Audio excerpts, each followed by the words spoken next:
ಸಿದ್ದರಾಮಯ್ಯ ಸರ್ಕಾರದ ಜಾತಿ ಜನಗಣತಿ ವಿಚಾರದಲ್ಲಿ ರಾಜಕೀಯ ಜೋರಾಗ್ತಿದೆ. ಜಾತಿ ಗಣತಿಯಲ್ಲಿರೋ ಜಾತಿವಾರು ಲೆಕ್ಕಾಚಾರಗಳು ಹೊರಗೆ ಬರ್ತಾ ಇದ್ದಂತೆ ಸ್ವಾಮೀಜಿಗಳು ಸೈಲೆಂಟ್ ಸಮರ ಸಾರಿದ್ದಾರೆ. ಸಮುದಾಯ ಮುಖ್ಯಾನ ಕುರ್ಚಿ ಮುಖ್ಯಾನ ಯೋಚಿಸಿ ಅಂತ ಸಂದೇಶ ಕೊಟ್ಟಿದ್ದಾರಂತೆ. ಇನ್ನೊಂದು ಕಡೆ ಬಿಜೆಪಿಯವರು ಹೋರಾಟಕ್ಕೆ ಸಿದ್ಧತೆ ಮಾಡಿಕೊಂಡಿದ್ರೆ ಕಾಂಗ್ರೆಸ್ನವರು ಕಾಂತರಾಜು ರಿಪೋರ್ಟ್ ಓದೋದ್ರಲ್ಲೇ ಬ್ಯುಸಿ ಆಗಿದ್ದಾರೆ. ಹಿಂಗೆ ಸಿದ್ದರಾಮಯ್ಯ ಇದ್ರೆ ಕರ್ನಾಟಕದಲ್ಲೂ ಕೂಡ ಮಿನಿ ಪಾಕಿಸ್ತಾನಗಳು ಉತ್ಪತ್ತಿ ಆಗಕ್ಕೆ ದಾರಿ ಆಗ್ತದೆ. ಇದು ಕಾಗಮ್ಮ ಗೋಗಮ್ಮನ ಕಥೆ ಆಗಿದೆ. ಈ ಒಂದು ವರದಿ ನೋಡಿಲ್ಲ. 10 ವರ್ಷದ ಹಳೆ ಜಾತಿಗಣತಿ ವಿರುದ್ಧ ಸಮರ. ಸಚಿವರು ಶಾಸಕರಿಗೆ ಸ್ವಾಮೀಜಿಗಳಿಂದ ನೀತಿ ಪಾಠ. 10 ವರ್ಷಗಳ ಹಳೆಯ ಕಾಂತರಾಜು ಸಮಿತಿ ವರದಿಯನ್ನ ಸಿಎಂ ಸಿದ್ದರಾಮಯ್ಯ ಕಾನೂನಾತ್ಮಕವಾಗಿ ಜಾರಿ ಮಾಡಲು 2ನೇ ಹೆಜ್ಜೆ ಇಟ್ಟಿದ್ದಾರೆ. 2015ರ ಜಾತಿಗಣತಿ ವರದಿಯನ್ನ ಜಾರಿಗೆ ಸ್ವೀಕರಿಸಿದ್ದಾಯಿತು. ಈಗ ಮುಚ್ಚಿಟ್ಟಿದ್ದ ಜಾತಿ ಜನಗಣತಿ ವರದಿಯನ್ನ ಸಚಿವರಿಗೂ ಹಂಚಿಕೆ ಮಾಡಿ ಬಹಿರಂಗಗೊಳಿಸಿದ್ದಾರೆ. ಈ ಸಲ ಅಂತೆ ಕಂತೆ ಆಯ್ತು ನೋಡೋಣ, ಯೋಚನೆ ಮಾಡೋಣ ಅನ್ನೋದನ್ನೆಲ್ಲ ಬದಿಗಿಟ್ಟಿದ್ದಾರೆ. ಕಾಂತರಾಜು ಸಮಿತಿ ಕೊಟ್ಟಿರುವ ಆರ್ಥಿಕ, ಸಾಮಾಜಿಕ, ಶೈಕ್ಷಣಿಕ ವರದಿ ಆಧಾರಿತ ಜಾತಿ ಜನಗಣತಿಯನ್ನ ಸಚಿವರ ಕೈಗೂ ಕೊಟ್ಟು ಅಧ್ಯಯನ ಮಾಡ್ಕೊಂಡು ಬನ್ನಿ ಅಂತ ಹೇಳಿದ್ದಾರೆ. ಸಹಜವಾಗೇ ಇದು ಜಾತಿವಾರು ಸಮುದಾಯದವರನ್ನ ಕೆರಳಿಸಿದೆ. ಪ್ರಮುಖವಾಗಿ ಸ್ವಾಮೀಜಿಗಳನ್ನ ಸಿಟ್ಟಿಗೆಬ್ಬಿಸಿದೆ. ಪ್ರಮುಖವಾಗಿ ವೀರಶೈವ ಲಿಂಗಾಯತ ಸಮಾಜದ ಸ್ವಾಮೀಜಿಗಳಾದ ಸುತ್ತೂರು ಮಠದ ಶ್ರೀಗಳು, ಸಿದ್ಧಗಂಗಾ ಸ್ವಾಮೀಜಿ, ಒಕ್ಕಲಿಗ ಸಮುದಾಯದ ನಿರ್ಮಲಾನಂದನಾಥ ಸ್ವಾಮೀಜಿ ಹಾಗೂ ಚಂದ್ರಶೇಖರ ಸ್ವಾಮೀಜಿಗಳು ನೇರವಾಗಿ ವಿರೋಧಿಸಿದ್ರು. ಈಗ ವೀರಶೈವ ಲಿಂಗಾಯತ, ಒಕ್ಕಲಿಗ ಸ್ವಾಮೀಜಿಗಳು ಹೆಚ್ಚು ಮಾತಾಡದೆ ಜಾತಿ ಜನಗಣತಿಯ ಲೋಪದೋಷಗಳನ್ನು ಹೇಗೆ ರಿಪೇರಿ ಮಾಡಬೇಕು, ಹೇಗೆ ವರದಿಗೆ ಇತಿಶ್ರೀ ಹಾಡಿಸಬೇಕು ಅಂತ ತಯಾರಿ ಮಾಡಿಕೊಂಡಿದ್ದಾರೆ. 1. ಒಕ್ಕಲಿಗ ಲಿಂಗಾಯತ ಸಚಿವರು ವರದಿ ಒಪ್ಪಬಾರದು. 2. ಸಂಪುಟ ಸಭೆಯಲ್ಲೇ ಪ್ರಬಲವಾಗಿ ವಿರೋಧಿಸಬೇಕು. 3. ಸಚಿವರ ವಿರೋಧ ಸಮಾಜಕ್ಕೆ ಗೊತ್ತಾಗುವಂತಿರಬೇಕು. 4. ಜಾತಿಗಣತಿಯನ್ನ ಎಲ್ಲಾ ಶಾಸಕರು ವಿರೋಧಿಸಬೇಕು. 5. ಪಕ್ಷಭೇದ ಬಿಟ್ಟು ಸಮುದಾಯಕ್ಕಾಗಿ ಒಗ್ಗಟ್ಟಾಗಿರಬೇಕು. 6. ರಾಜಕೀಯಕ್ಕಾಗಿ ಸಮುದಾಯಕ್ಕೆ ಅನ್ಯಾಯ ಮಾಡಬಾರದು. 7. ಶೀಘ್ರದಲ್ಲೇ ಸಭೆ ನಡೆಸಿ ಒಗ್ಗಟ್ಟಿನ ನಿರ್ಧಾರ ಘೋಷಿಸೋಣ. ಇಂಥದ್ದೊಂದು ಸಂದೇಶವನ್ನ ಸ್ವಾಮೀಜಿಗಳು 3 ಪಕ್ಷಗಳ ಶಾಸಕರಿಗೆ, ಸಂಸದರುಗಳಿಗೆ ಹಾಗೂ ಸರ್ಕಾರದಲ್ಲಿರುವ ಜಾತಿವಾರು ಸಮುದಾಯವಾರು ಸಚಿವರುಗಳಿಗೆ ಕೊಟ್ಟಿದ್ದಾರೆ. ಒಂದು ವೇಳೆ ಸಚಿವರು ಸಮುದಾಯ ಪರ ನಿಲ್ಲದಿದ್ರೆ ಮುಂದಿನ ಚುನಾವಣೆಯಲ್ಲಿ ಬಾಯ್ಕಾಟ್ ಮಾಡ್ತಾರೆ ಅಂತ ಬಿಜೆಪಿ ಶಾಸಕ ವಿಪಕ್ಷ ನಾಯಕ ಅಶೋಕ್ ಕೂಡ ಸ್ಪಷ್ಟಪಡಿಸಿದ್ರು. ಇವ್ರು ಯಾರಾದ್ರೂ ಕಾಂಗ್ರೆಸ್ ಅಲ್ಲಿರುವಂತ ಲಿಂಗಾಯತರಿರ್ಬೋದು, ಒಕ್ಕಲಿಗರಿರ್ಬೋದು, ಬೇರೆ ಬೇರೆ ಸಮುದಾಯದವ್ರು ಯಾರ್ಯಾರು ವಿರೋಧ ಮಾಡ್ತಾರೆ ಆ ಸಮುದಾಯದ ಇವರೇನಾನ ನೆಕ್ಸ್ಟ್ ಕ್ಯಾಬಿನೆಟ್ ಅಲ್ಲಿ ಇದಕ್ಕೆ ಒಪ್ಪಿಗೆ ಕೊಟ್ರೆ ಇಡೀ ಸಮುದಾಯ ಅವರನ್ನ ಬೈಕಾಟ್ ಮಾಡ್ತಾರೆ. ಆ ಎಚ್ಚರಿಕೆಯನ್ನು ನಾನು ಕೊಡ್ತಾ ಇದ್ದೀನಿ. ಸೈನ್ ಆಗ್ತೀರಾ ಮುಸ್ಲಿಮರ ಒಂದು ಪಾಪ್ಯುಲೇಷನ್ಗೆ ಅಂದ್ರೆ ನಾಚಿಕೆ ಆಗ್ಬೇಕು. ನಿಮ್ಗೆ ಕಾಂಗ್ರೆಸ್ ಸರ್ಕಾರಕ್ಕೆ ನಾಚಿಕೆ ಆಗ್ಬೇಕು. ಸಮುದಾಯದ ಸ್ವಾಮೀಜಿಗಳನ್ನ ಬಿಟ್ಟು ಜಾತಿ ಜನಗಣತಿ ಜಾರಿ ಮಾಡಲ್ಲ, ಸಮಸ್ಯೆಗಳಿದ್ರೆ ಸರಿಪಡಿಸ್ತೀವಿ ಅನ್ನೋದು ಪರಮೇಶ್ವರ್ ಅವರ ಮಾತು. ಯಾರು ಎಲ್ಲ ಜನಸಂಖ್ಯೆ ಅಂದ್ರೆ ಯಾರೋ ಒಂದು ಜನ ಬಿಟ್ಬಿಟ್ಟು ಮಾಡೋಕ್ಕಾಗುತ್ತಾ? ಎಲ್ಲರೂ ಅದು ನೋಡೋಣ, ಪರಿಶೀಲನೆ ಮಾಡಲಿ. ಅಲ್ಲ, ಪರಿಶೀಲನೆ ಮಾಡೋಣ. ಒಂದು ವೇಳೆ ಆ ರೀತಿ ಆಗಿದ್ರೆ ಅದಕ್ಕೇನು ಉತ್ತರ ಮಾಡಬೇಕು, ಕರೆಕ್ಟಿವ್ ಮೆಜರ್ಸ್ ಅಂತ ಇರ್ತಾವಲ್ಲ, ಅದು ಮಾಡೋಣ. ಹಿಂದೆ ಉಳಿದಿದ್ದಾರೆ ಸಮಾಜ, ಯಾವುದೋ ಒಂದು ಸಮಾಜ ಹಿಂದೆ ಉಳಿದಿದ್ದಾರೆ ಅಂದಾಗ ಅವರನ್ನು ಮುಂದಕ್ಕೆ ತರೋ ಅಂಥದ್ದು ಟರ್ಮ್ಸ್ ಆರ್ ರೆಫರೆನ್ಸ್ ಕೊಟ್ಟಿರೋದು. ಆ ಉದ್ದೇಶದಿಂದ ಅಲ್ವಾ ಮಾಡಿರೋದು. ಆ ಉದ್ದೇಶ ನಮಗೆ ಸಫಲ ಆದರೆ ಸಾಕು. ಜಾತಿ ಜನಗಣತಿ 100% ಜಾರಿಯಾಗಲ್ಲ ಎಂದ ಬಿಜೆಪಿ. ನಾಳೆಯಿಂದ ರಾಜ್ಯಾದ್ಯಂತ ಹೋರಾಟದ ಸಿದ್ಧತೆ ಸಭೆ. ಜಾತಿ ಜನಗಣತಿಯನ್ನ ಬಿಜೆಪಿಯವರು ಆರಂಭದಿಂದಲೂ ವಿರೋಧ ಮಾಡುತ್ತಿದ್ದಾರೆ. ಈಗಲೂ ಜಾತಿ ಜನಗಣತಿಯನ್ನ ಒಪ್ಪಲ್ಲ ಅಂತ ಕಡ್ಡಿ ಮುರಿದಂಗೆ ಮಾತಾಡ್ತಿದ್ದಾರೆ. ಮುಖ್ಯಮಂತ್ರಿ ಸಿದ್ದರಾಮಯ್ಯ ಕುರ್ಚಿ ಉಳಿಸ್ಕೊಳ್ಳೋಕೆ ಜಾತಿ ಜನಗಣತಿ ಅಂತಿದ್ದಾರೆ. ಜಾತಿ ಜನಗಣತಿನೂ ಜಾರಿಯಾಗಲ್ಲ, ಮುಖ್ಯಮಂತ್ರಿ ಸಿದ್ದರಾಮಯ್ಯನವರ ಕುರ್ಚಿನೂ ಇರಲ್ಲ ಅಂತ ಬಿಜೆಪಿ ನಾಯಕರು ನೇರ ವಾಗ್ದಾಳಿನೂ ಮಾಡಿದ್ರು. ಅಷ್ಟೇ ಅಲ್ಲ, ನಾಳೆ ಬಿಜೆಪಿ ನಾಯಕರು ಸಭೆ ಸೇರ್ತಿದ್ದು ಜಾತಿ ಜನಗಣತಿ ಜಾರಿಗೆ ಸರ್ಕಾರ ಮುಂದಾದ್ರೆ ಅದನ್ನ ಕಟ್ಟಿ ಹಾಕಬೇಕು, ಹೇಗೆ ಹೋರಾಟ ನಡೆಸಬೇಕು ಅನ್ನೋದನ್ನ ನಾಳೆಯ ಸಭೆಯಲ್ಲಿ ನಿರ್ಣಯ ಮಾಡಲಿದ್ದಾರೆ ಬಿಜೆಪಿಯವರು. ಕಾಂತರಾಜು ಸಮಿತಿ ವರದಿ ಸರಿ ಇಲ್ಲ ಅನ್ನೋದನ್ನ ಅವ್ರ ಪಾರ್ಟಿಯವರೇ 50-60% ಹೇಳ್ತಾ ಇದ್ದಾರೆ. ಬಹುತೇಕ ಕಡೆ ಸರ್ವೆ ನಡೆದಿಲ್ಲ, ಮಕ್ಕಿ ಆಗಿದೆ. ಇದು ಕಾಗಮ್ಮ ಗೋಗಮ್ಮನ ಕಥೆ ಆಗಿದೆ. ಈ ಒಂದು ವರದಿ, ಈ ವರದಿಯಲ್ಲಿ ಪ್ರಾಮಾಣಿಕವಾಗಿ ವರದಿಯನ್ನು ಮಾಡಿಲ್ಲ ಅನ್ನೋ ಕೂಗಿದೆ. ನೀವು ಇವತ್ತು ಯಾಕೋಸ್ಕರ ಮಾಡ್ತಾ ಇದ್ದೀರಿ? ಮಾಡೋದು ಬೇಡ. ಆ ವರದಿಯನ್ನು ತಿರಸ್ಕಾರ ಮಾಡಿ. ಶ್ರೀಮಾನ್ ಡಿ ಕೆ ಶಿವಕುಮಾರ್ ಅವರ ಸ್ಟೇಟ್ಮೆಂಟ್ ಬಂದಿದೆ. ಇದು ಸಮೀಕ್ಷೆ ಈ ಸಮೀಕ್ಷೆಯನ್ನು ಅಧ್ಯಯನ ಮಾಡಿ ಮುಂದೆ ತೀರ್ಮಾನ, ಅವರಲ್ಲೇ ಗೊಂದಲ ಅದ.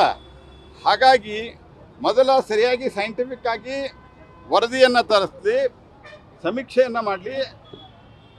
ಗಣತಿಯನ್ನು ಮಾಡುವಂಥ ಅಧಿಕಾರ ಇರೋದು ಭಾರತದ ಸಂವಿಧಾನ ಪ್ರಕಾರ ಭಾರತ ಸರ್ಕಾರಕ್ಕೆ ಮಾತ್ರ. ಇವರು ಸಮೀಕ್ಷೆ ಮಾಡ್ಬೋದು. ಆ ಸಮೀಕ್ಷೆನೂ ಅನ್ಸೈಂಟಿಫಿಕ್ ಆಗಿದೆ ಅಂತ ಬಾರಿ ಬಾರಿ ಹೇಳಿದ್ದಾರೆ. ನಕಲಿ ಗಾಂಧಿಗಳ ಹೆಸರು ಹೇಳಿ ಅವರು ಹೆದರಿಸಿ ಮೊನ್ನೆ ಕ್ಯಾಬಿನೆಟಲ್ಲಿ ಇದು ಚರ್ಚೆ ಆಗಲಾರದನ್ನು ಮಾಡಿದ್ದಾರೆ. ಅದರ ಸಾಕಷ್ಟು ಒಳಗುದಿಗಿದೆ. ಮೊದಲು ಕಾಂಗ್ರೆಸ್ ಪಾರ್ಟಿ ತನ್ನ ನಿಲುವು ಸ್ಪಷ್ಟಪಡಿಸಲಿ. ಕಾಂತರಾಜನ್ ಮನೆಗೆ ಕರೆಸ್ಕೊಂಡು ಅವರು ಡಿಕ್ಟೇಟ್ ಮಾಡಿರೋಂಥ ವರದಿ ಇದು. ಇದೇನು ಕಾನ್ಫಿಡೆನ್ಷಿಯಲ್ ವರದಿ ಏನಲ್ಲ, ಇದು ಜಗಜ್ಜಾಹೀರಾತು ಆಗಿರುವಂಥ ವರದಿ ಇದು. ಹಿಂದೆ ಕಾಂತರಾಜು ಬಿಟ್ಟೋದಾಗೆ ಸೈನು ಮಾಡದೆ ಅದಕ್ಕೆ ಸೀಲು ಹಾಕದೆ ಅನಾಥವಾಗಿ ಬಿಟ್ಟೋದ ಮನುಷ್ಯ. ಈ ರಾಜ್ಯದ ಜನತೆಗೆ ಯಾವುದೋ ಒಂದು ಸಮುದಾಯಕ್ಕೆ 16 ಸಮುದಾಯಕ್ಕೆ ಮೋಸ ಮಾಡ್ತಕ್ಕಂಥದ್ದು ತಮ್ಮಗಳಿಂದ ಆಗಕೂಡ್ದು. ಸರಿಯಾದ ನೈಜ ರೀತಿಯ ಜಾತಿ ವರದಿಯನ್ನು ಮುಂದಿನ ದಿನದಲ್ಲಿ ಮಂಡಿಸಬೇಕು. ಇಲ್ಲ ಆದರೆ ಎಲ್ಲರೂ ಬೀದಿಗೆ ಇಳಿತಕ್ಕಂಥ ಕಾಲ ಖಂಡಿತವಾಗೂ ಅನ್ಯಾಯ ಆದಂಥ ಸಮುದಾಯ ಯಾವುದೂ ಸುಮ್ಮನೆ ಕೂತ್ಕೊಂಡಿದ್ದಿಲ್ಲ. ಬಿಜೆಪಿ ನಾಯಕರೇನೋ ಜಾತಿ ಜನಗಣತಿ ವಿರುದ್ಧ ಅಬ್ಬರಿಸುತ್ತಿದ್ದಾರೆ. ಆದರೆ ಸಿಎಂ ಸಿದ್ದರಾಮಯ್ಯ ಏಪ್ರಿಲ್ 17ಕ್ಕೆ ವಿಶೇಷ ಸಚಿವ ಸಂಪುಟ ಸಭೆಯನ್ನ ಕರೆದಿದ್ದಾರೆ. ಏಪ್ರಿಲ್ 17ರ ಗುರುವಾರದ ಸಚಿವ ಸಂಪುಟ ಸಭೆಯಲ್ಲಿ ಜಾತಿ ಜನಗಣತಿ ಬಿಟ್ರೆ ಇನ್ಯಾವ ವಿಚಾರದ ಬಗ್ಗೆಯೂ ಚರ್ಚೆ ಆಗಲ್ಲ. ಅವತ್ತು ಎಲ್ಲರೂ ಜಾತಿ ಜನಗಣತಿ ವರದಿ ಬಗ್ಗೆ ಮುಕ್ತವಾದ ಅಭಿಪ್ರಾಯ ಹಂಚಿಕೊಳ್ಳಿ ಅಂತಾನೂ ಸಿಎಂ ಸೂಚನೆ ಕೊಟ್ಟಿದ್ದಾರೆ. ಕೆಲ ಸಚಿವರು ಆಲ್ರೆಡಿ ಅರ್ಧ ವರದಿ ಓದಿ ಮುಗಿಸಿದ್ರೆ ಇನ್ನೂ ಕೆಲ ಸಚಿವರು ವರದಿ ಕೈ ಸೇರಿದೆ ಓದಿಲ್ಲ ಅಂತಿದ್ದಾರೆ. ಅಚ್ಚರಿ ಏನಂದ್ರೆ ಜಾತಿ ಜನಗಣತಿ ವರದಿ ನನಗೆ ಕೊಟ್ಟಿಲ್ಲ, ಕೊಟ್ರೆ ಓದಿ ಹೇಳ್ತೀನಿ ಅಂದ್ರು ಕಾಂಗ್ರೆಸ್ ರಾಷ್ಟ್ರೀಯ ಅಧ್ಯಕ್ಷ ಮಲ್ಲಿಕಾರ್ಜುನ್ ಖರ್ಗೆ. ಸಿಎಂ ಹೇಳಿದ್ದಾರೆ, ನಾನಿನ್ನ ವರದಿ ನೋಡಿಲ್ಲ, ನೋಡ್ತೀವಿ. ಅದು ಇನ್ನ ನಮ್ಮ ಕ್ಯಾಬಿನೆಟಲ್ಲಿ ಚರ್ಚೆ ಆಗಬೇಕು. ಸಿಎಂ ಏನೋ ಇವತ್ತು ಅಸೆಂಬ್ಲಿಲೂ ಚರ್ಚೆ ಮಾಡ್ತೀವಿ ಅಂತ ಹೇಳಿದ್ದಾರೆ. ಆ ವರದಿಯಲ್ಲಿ ಏನಿದೆ ಅದನ್ನೆಲ್ಲ ಓದ್ಕೊಂಡು ನಂತರ ಮುಂದಿನ ಸಂಪುಟದಲ್ಲಿ ವಿಶೇಷವಾದಂಥ ಸಭೆಯನ್ನು ಮುಖ್ಯಮಂತ್ರಿಗಳು ಕರೆದಿದ್ದಾರೆ. ನನಗೆ ಗೊತ್ತಿಲ್ಲ, ಯಾಕಂದರೆ ಇವತ್ತು ಕ್ಯಾಬಿನೆಟ್ನಲ್ಲಿ ಅವ್ರು ಏನು ಡಿಸ್ಕಸ್ ಮಾಡ್ತಾರೋ ಅಥವಾ ರಿಪೋರ್ಟ್ನಲ್ಲಿ ಏನಿದೆ ಅದರ ಮಾಹಿತಿ ನನಗಿಲ್ಲ. ಆ ರಿಪೋರ್ಟ್ ಕೈಗೆ ಸಿಕ್ಕರೆ ನಾನೇನಾದರೂ ಹೇಳ್ಬೋದು. ಜಾತಿ ಜನಗಣತಿ ವರದಿ ಸಚಿವರಿಗಷ್ಟೇ ಅಲ್ಲ, ಸದ್ದಿಲ್ಲದೆ ಬಿಜೆಪಿಯ ಪ್ರಮುಖ ನಾಯಕರ ಕೈಗೂ ಹೋಗಿದೆ. ಬೊಮ್ಮಾಯಿ ಸರ್ಕಾರದ ಅವಧಿಯಲ್ಲೇ ಬಿಜೆಪಿ ನಾಯಕರು ಕಾಂತರಾಜು ಸಮಿತಿ ವರದಿಯನ್ನ ಓದ್ಕೊಂಡಿದ್ದಾರೆ. ಆದ್ರೆ ಅವತ್ತಿನಿಂದ ಸುಮ್ಮನಿದ್ರು. ಈಗ ಸಿದ್ದರಾಮಯ್ಯ ಸರ್ಕಾರ ಜಾತಿ ಜನಗಣತಿ ಜಾರಿಗೆ ಮುಂದಾಗ್ತಿದ್ದಂತೆ ಆಟ ಶುರು ಮಾಡಿದ್ದಾರೆ. ರಾಜಕೀಯ ಏನಾದರೂ ಇರಲಿ, ಜಾತಿ ಜನಗಣತಿ ಅನ್ನೋದು ರಾಜ್ಯದ ಅಭಿವೃದ್ಧಿಗೆ ಅತಿ ಮುಖ್ಯ. ಆದ್ರೆ ವೈಯಕ್ತಿಕ ಅಭಿವೃದ್ಧಿಗೆ ಬಳಕೆ ಆಗಬಾರದು. ಜನರಿಗಾಗಿ, ಜನರಿಗೋಸ್ಕರ, ಜನಕಲ್ಯಾಣಕ್ಕಾಗಿ ಎಲ್ಲರೂ ಒಪ್ಪುವಂಥ ವರದಿ ಜಾರಿಯಾಗಬೇಕು. ಸದ್ಯಕ್ಕೆ ಅಂಥ ಯಾವುದೇ ಲಕ್ಷಣಗಳು ಕಾಣಿಸ್ತಿಲ್ಲ. ನೋಡೋಣ ಏನೇನಾಗುತ್ತೆ ಅಂತ. Bureau report, news 18. ಜಾತಿ ಜನಗಣತಿಯಲ್ಲಿ ಯಾವ್ಯಾವ ಜಾತಿಯ ಜನಸಂಖ್ಯೆ ಎಷ್ಟಿದೆ ಅಂತ ಗೊತ್ತಿತ್ತು. ಆದರೆ ನಗರದಲ್ಲಿ ಎಷ್ಟು ಜನ, ಹಳ್ಳಿಯಲ್ಲಿ ಎಷ್ಟು ಜನ ವಾಸ ಮಾಡ್ತಿದ್ದಾರೆ, ಯಾವ ಜಾತಿ ಯಾವ ಸಮುದಾಯದವರು ನಂಬರ್ 1, ನಂಬರ್ 2, ನಂಬರ್ 3 ಸ್ಥಾನದಲ್ಲಿದ್ದಾರೆ, ಆ ಕುರಿತ ಎಕ್ಸ್ಕ್ಲೂಸಿವ್ ವರದಿಯನ್ನ ತೋರಿಸ್ತೀವಿ ನೋಡಿ.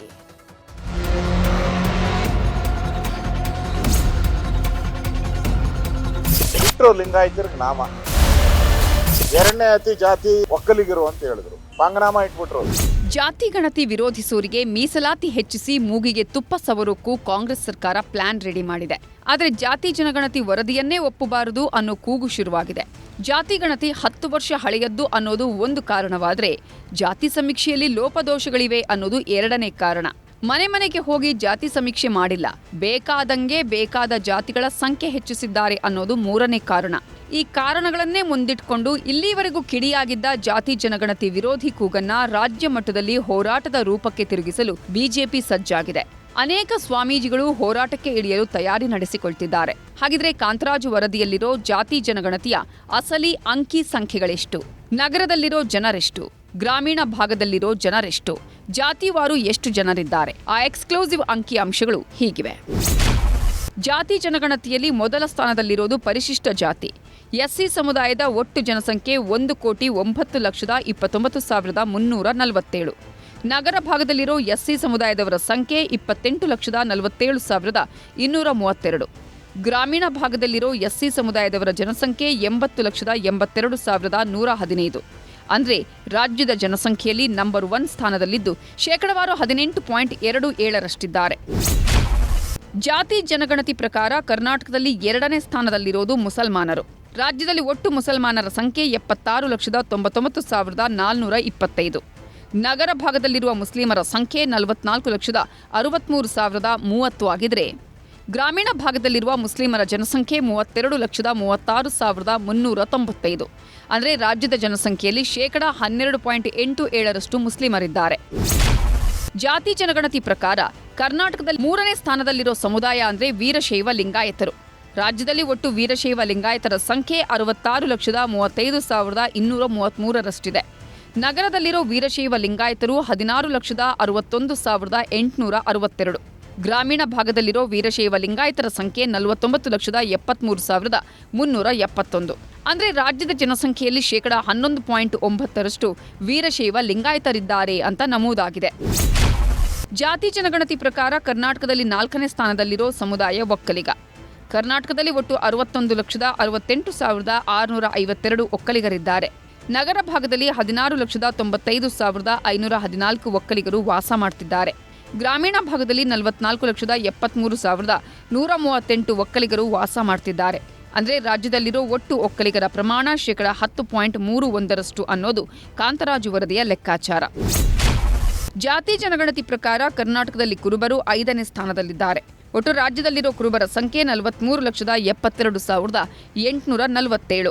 ನಗರ ಭಾಗದಲ್ಲಿ ವಾಸವಾಗಿರೋ ಕುರುಬರು 7,72,641. ಹಳ್ಳಿಕಾಡಿನಲ್ಲಿ ವಾಸ ಮಾಡ್ತಿರೋ ಕುರುಬರ ಸಂಖ್ಯೆ 36,206. ರಾಜ್ಯದ ಜನಸಂಖ್ಯೆಯಲ್ಲಿ 7.31% ಕುರುಬರಿದ್ದಾರೆ ಅನ್ನೋದು ವರದಿಯಲ್ಲಿದೆ. ಜಾತಿ ಜನಗಣತಿ ಪ್ರಕಾರ ಕರ್ನಾಟಕದಲ್ಲಿ ಎಸ್ಟಿ ಸಮುದಾಯದವರದ್ದು 6ನೇ ಸ್ಥಾನ. ಒಟ್ಟು ಪರಿಶಿಷ್ಟ ಪಂಗಡದ ಜನಸಂಖ್ಯೆ 42,81,289ರಷ್ಟಿದ್ರೆ ನಗರ ಭಾಗದಲ್ಲಿ 6,60,209 ಜನ ವಾಸ ಮಾಡ್ತಿದ್ದಾರೆ. ಗ್ರಾಮೀಣ ಭಾಗದಲ್ಲಿ 36,21,080 ಎಸ್ಟಿ ಜನ ವಾಸವಾಗಿದ್ದಾರೆ. ರಾಜ್ಯದಲ್ಲಿ 7.16% ಪರಿಶಿಷ್ಟ ಪಂಗಡದವರಿದ್ದಾರೆ ಅಂತ ಕಾಂತರಾಜು ಸಮಿತಿ ರಿಪೋರ್ಟ್ ಕೊಟ್ಟಿದೆ.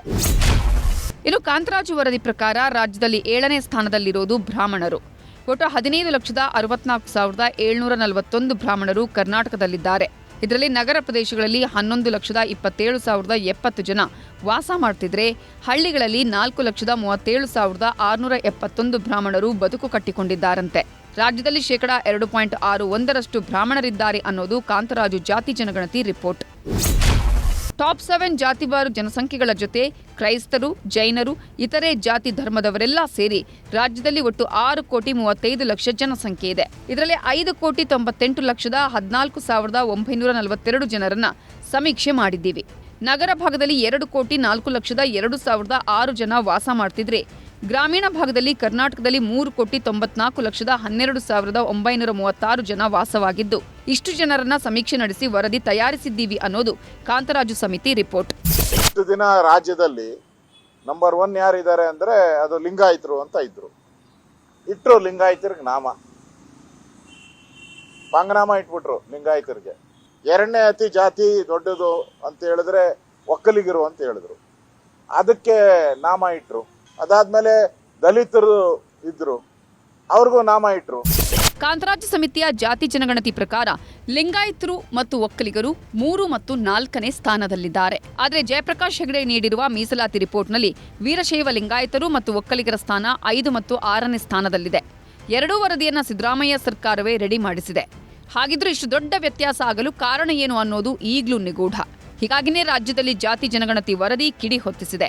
10 ವರ್ಷಗಳ ಹಳೆ ಲೆಕ್ಕಾಚಾರ ಇಟ್ಕೊಂಡು ಸಿದ್ದರಾಮಯ್ಯ ಸರ್ಕಾರ ಅನ್ಯಾಯ ಮಾಡ್ತಿದೆ ಅಂತ ಒಕ್ಕಲಿಗರು, ಲಿಂಗಾಯತರು, ವೀರಶೈವ ಸಮುದಾಯದವರು ಸಿಟ್ಟಿಗೆದ್ದಿದ್ದು ಮರು ಸಮೀಕ್ಷೆಗೆ ಆಗ್ರಹಿಸುತ್ತಿದ್ದಾರೆ. ನೋಡೋಣ ಸಿದ್ದರಾಮಯ್ಯ ಸರ್ಕಾರ ಏನ್ ಮಾಡುತ್ತೆ ಅಂತ. Bureau report, news 18.